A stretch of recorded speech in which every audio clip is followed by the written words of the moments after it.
My name is Robert. I'm 31 years old, and I've survived 3 separate home invasions as a child.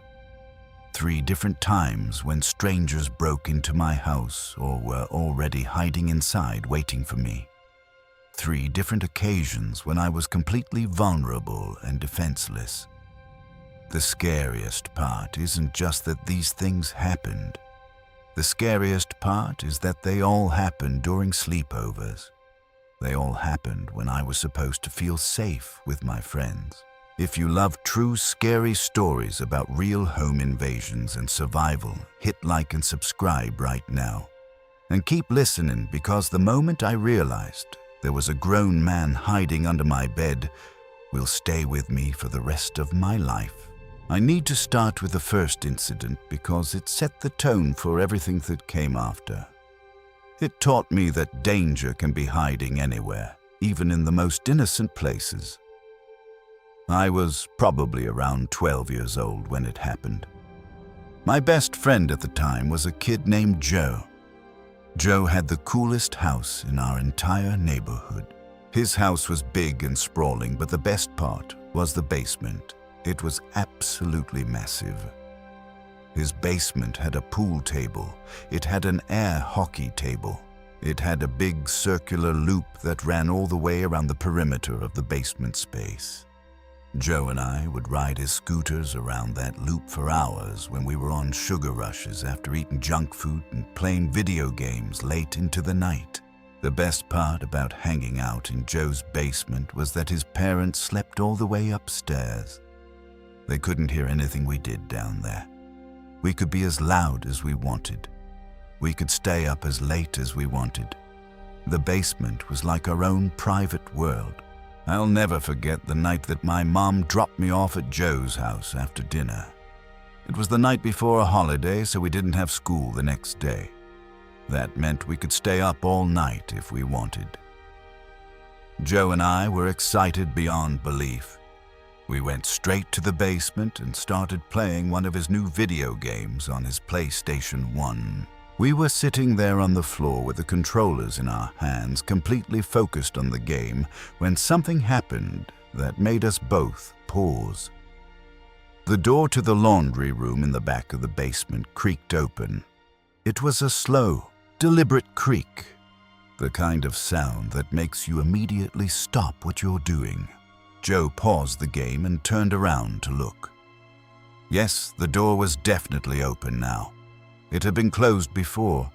I was sure of it. I told Joe to go check it out and see what was going on.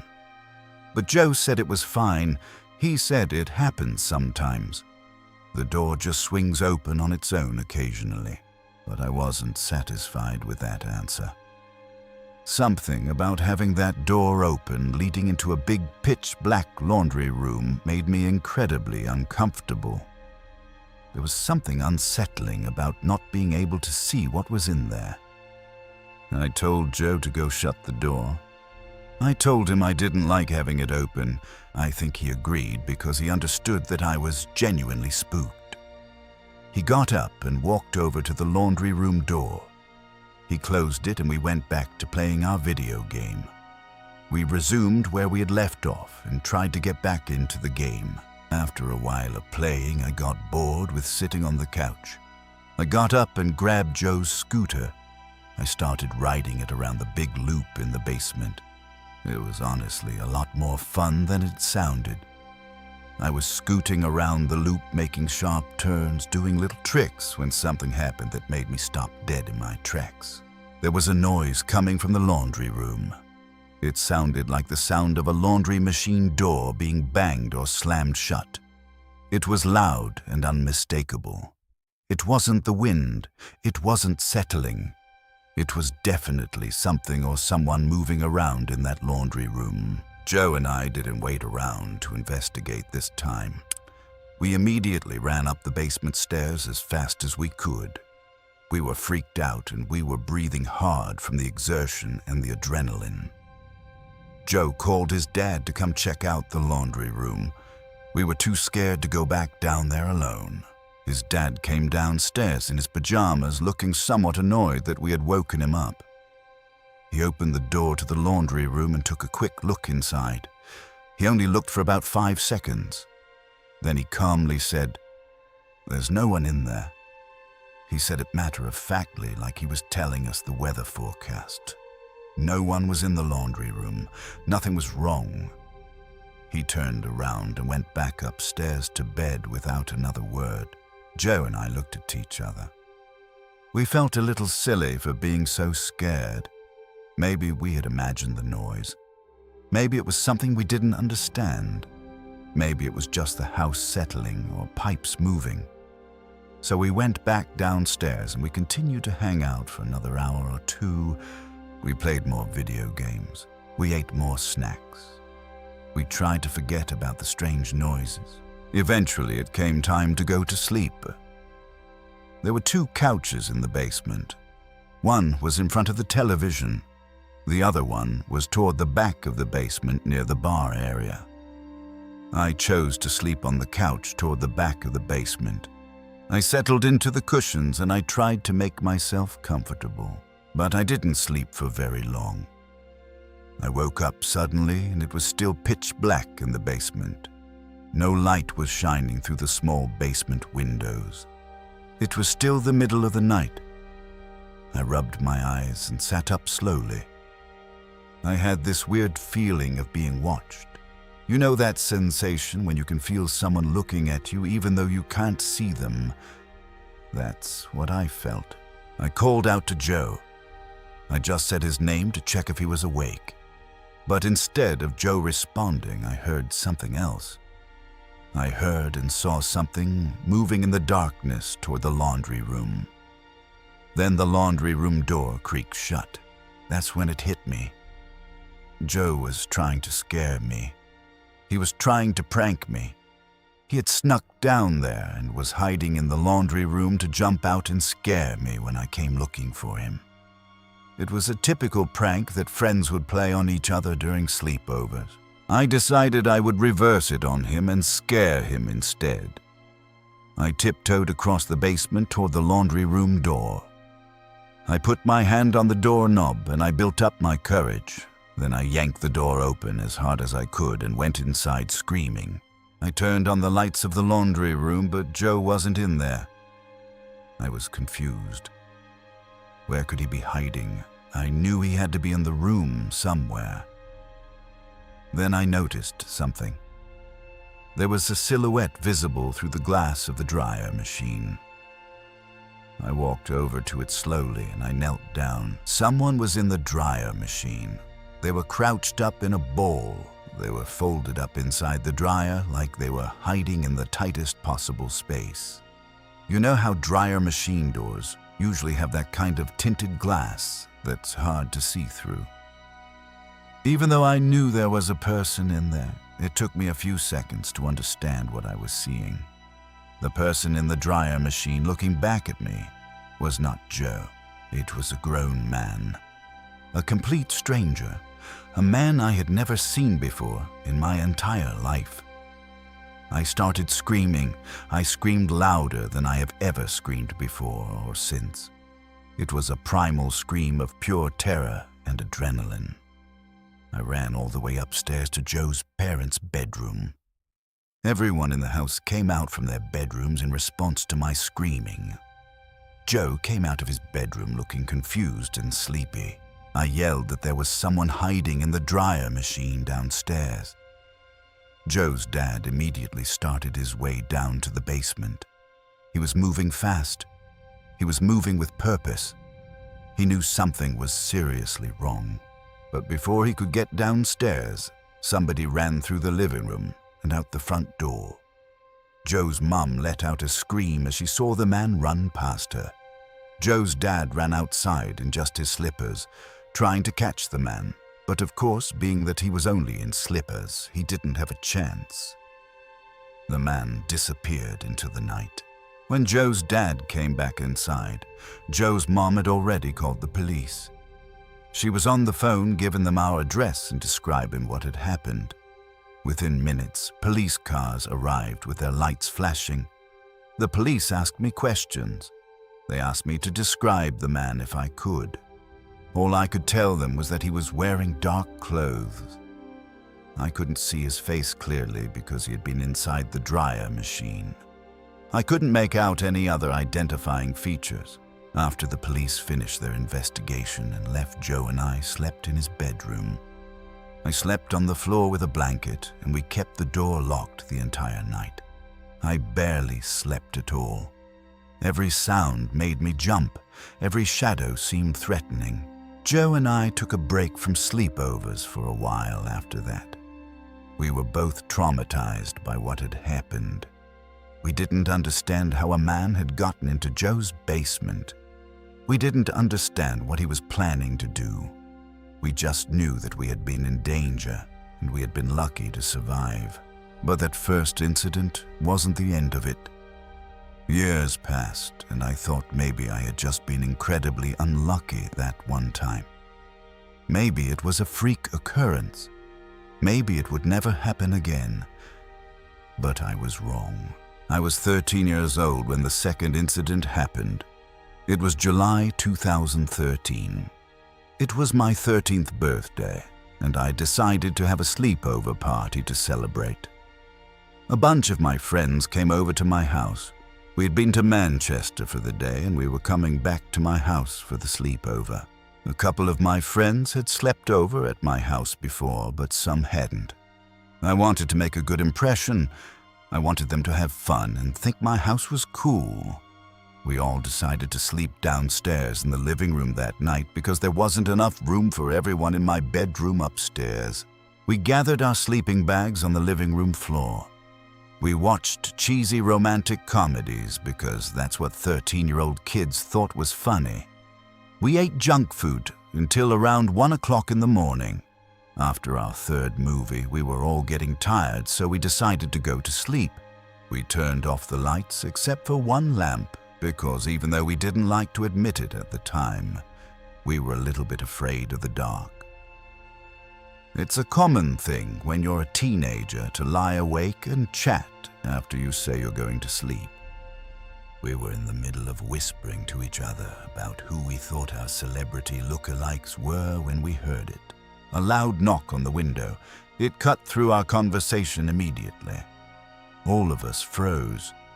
One of my friends named Emma asked what was that. I said it was probably just my dad playing a prank or something. I said he had done that type of thing before, so it was probably him messing with us. We were beginning to calm down when suddenly another forceful knock came upon the window. This one was even louder than the first. Some of my friends screamed. I assured everyone that, like I said, it was probably just my dad being goofy. I told them I would go check and catch him red-handed. I got out of my sleeping bag and I went over to the window. The curtains were closed, so I had to pull a section of them back to see who was outside. As I did, I came face to face with a man who was most certainly not my dad. This man was bald. He had very thin eyebrows. He had a missing tooth. He was hunched over and he was looking at me with widened, glassy eyes. His expression was vacant and unsettling. I immediately screamed and closed the curtain back up. At this point, my friends and I were pretty hysterical. Emma began visibly shaking in fear. Everyone was scared and confused. My parents were upstairs sleeping, so I ran upstairs to find them. I needed help. I needed an adult. As I got upstairs, my mom was talking to someone from her window. I didn't quite catch their conversation at first, but she told me what had happened. She said that she had heard the knocking, and when she looked out of her window to see who it was, the man looked up and asked her if she had seen a friend of his. She said the man kept asking for someone over and over. He was asking for a guy named Paul. "Have you seen Paul? Where is Paul? Has Paul been here?" Of course, my mom said she didn't know anyone named Paul. She didn't recognize this man at all. Eventually, she told him to leave us alone. She told him to get off our property, but he just kept wandering around our driveway. He kept looking at the house. He kept asking about this mysterious Paul person who didn't exist. Finally, the man left. He walked away into the darkness and disappeared. I went back downstairs to calm my friends down. We were all scared. We were all shaking. The mood of the sleepover had completely changed. But my mum's maternal instincts kicked in. Even though the man seemed to have left, she wanted to make absolutely sure he was gone. She wanted to make sure he wasn't lurking somewhere nearby. So she left briefly to drive around the block in her car. She wanted to check the surrounding area and make sure he wasn't still in the neighborhood. The street was dimly lit by impractical streetlights, so she had to put her high beams on to see properly. As she was driving, she saw someone standing across the middle of the road. At first, she thought it was just a kid, so she kept driving. But then the man who had been at our window appeared again. This time, he practically jumped in front of my mum's car. My mum quickly slammed on the brakes. Her car came to a screeching halt, but before she could confront him or say anything, he disappeared off into the night. He just vanished. One moment he was there, and the next moment he was gone. We never found out who that man was or what his true intentions were. He was never caught. We never saw him again. My birthday sleepover had turned into one of the most terrifying nights of my childhood. But even after that second incident, I didn't realize there would be a third. I didn't understand that I was somehow attracting danger. I didn't understand that I was marked by something that predators could sense. The third and final incident happened when I was 12 years old. My friend Jake was sleeping over at my house. It was a snowy weekend night. We watched a couple of Christmas movies in my living room. My mom brought us snacks and hot cocoa. She was always really nice to my friends when I had them over. My mom had to go to sleep kind of early because she worked early the next morning. She and my dad had recently divorced, so it was just the three of us in the house. By around midnight, Jake and I went to my bedroom upstairs. We played Pokemon on our Game Boy Advances for a little while. I don't remember much after that besides falling asleep. I woke up in my bed and it was pitch black in my room. I had this strange feeling that something was wrong. The room was extremely cold, much colder than it should have been. I was also feeling really thirsty, so I decided to go downstairs to get a cup of water. As I went downstairs, I noticed how much colder it had become upstairs compared to the rest of the house. That was strange. The heating should have been keeping the whole house at the same temperature. I got my water and went back to my bed. I tucked myself in under my blankets and I tried to fall back asleep. But as I lay there, trying to get comfortable, I realized Jake was breathing weird. His breathing was deeper and heavier than normal. It was labored. It sounded almost like he was snoring, but not quite. It went on for some time, and after making a note of it in my head, it was all I could focus on. I couldn't fall back asleep because of the sound. Eventually, I got annoyed. I threw a pillow at him to wake him up.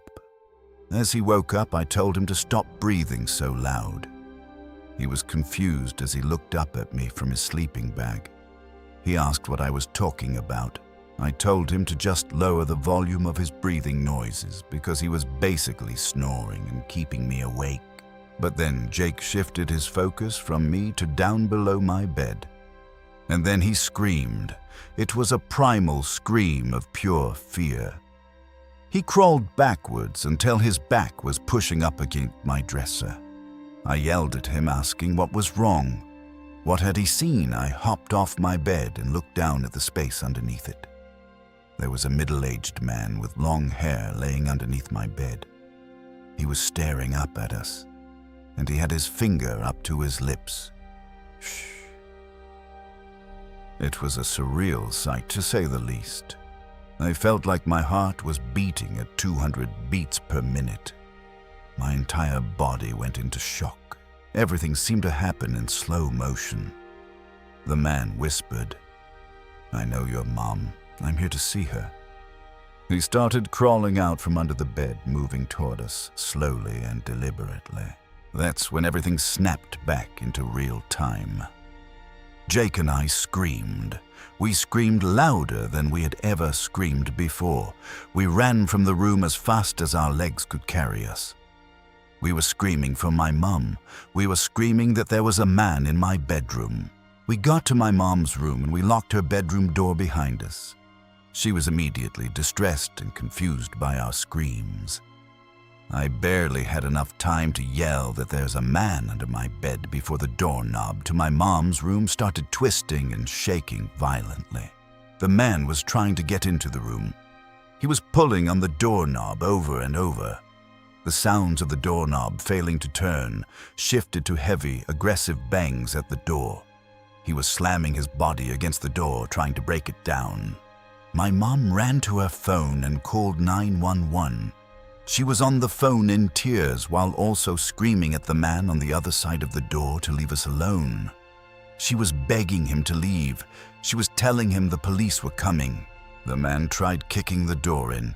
We could hear his foot hitting the door, but I think when he heard my mom on the phone with the police, he realized his time was up. He left the house. We heard him running. We heard a window opening. And then he was gone. The police arrived only a couple of minutes later. The coast was clear. The biggest window in the house, which was the window to the upstairs spare bedroom, had been lifted up completely. That explained the cold air that had been entering the house upstairs. That was how the man had gotten in. I told the police that the man had claimed he knew my mum, but my mum had no idea who this man could have been. She didn't recognize him at all. She had never seen him before in her life. My mum dropped Jake off at his house the next morning. After that, she and I slept at my aunt and uncle's house for the rest of the night. The next day, my uncle installed a stronger lock on that upstairs window. He made sure it couldn't be opened from the outside. This all happened 16 years ago now. At this point, it's become a distant, haunting memory. But we never found out who that man was. We never figured out how he could have possibly known my mother. We never understood what his intentions were. 3 separate home invasions. 3 different times when danger came into my house. 3 times when I was supposed to feel safe and secure. 3 times when a stranger violated our space and our safety. The scariest part isn't just that these things happened. The scariest part is that they happened to me during some of the most vulnerable moments of my childhood. The scariest part is that I survived each one. The scariest part is knowing that thousands of children don't survive similar situations. Looking back now as an adult, I understand how lucky I was. I understand that these predators were looking for easy targets. They were looking for children who were alone or who were with other children. They were testing our homes to see if we would let them in or if they could force their way in. The scariest part is knowing that they never caught most of these men. They never arrested them. They never stopped them from potentially targeting other children. They're still out there somewhere. They're still hunting. They're still looking for vulnerable targets. That's what keeps me awake at night. That's what makes me hyper-vigilant about security. That's what makes me check my locks obsessively. That's what makes me understand that evil is real, and it's looking for people like me.